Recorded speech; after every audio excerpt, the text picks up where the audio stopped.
Flying with a Tiger by Elena Kopel, Highlights Magazine. I am a zookeeper at the Dallas Zoo in Texas. One of my jobs is to care for Sumatran tigers.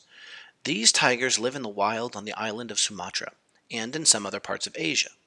They are endangered, and their numbers are declining.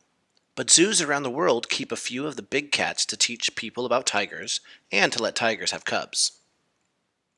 When a zoo wants a new tiger, it tries to get one from another zoo. That way, tigers can stay in the wild.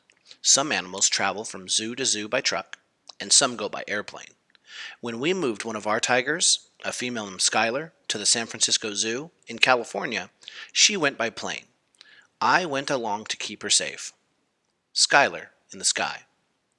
Skylar spent the first 2 years of her life wrestling with her sister and stalking and pouncing on her brother.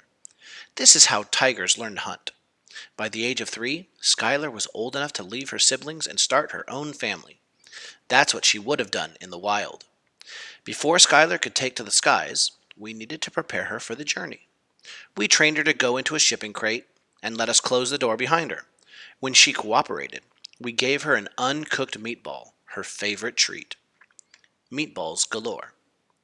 When moving day arrived, we put lots of meatballs into Skylar's crate. Once Skylar was inside, the crate was loaded into the back of a truck. Skylar turned around in the crate to see what was happening, but she was quiet and calm the whole way to the airport. Skylar and I flew on an airplane that carries packages, not people. Skylar's crate was loaded on with other large packages. The plane left at midnight, and we stopped in Indiana to change aircraft.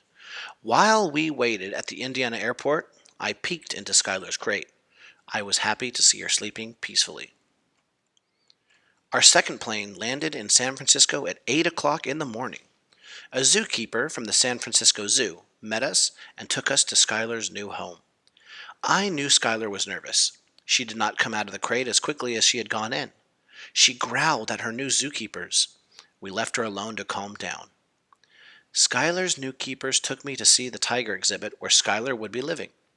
I told them that Skylar liked to take a dip in her swimming pool and to play with plastic barrels, giant plastic balls, empty plastic flower pots, perfume-scented logs, and ice. By the next day, Skylar had calmed down a little. After my last visit with Skylar, I returned to Dallas on a regular airplane.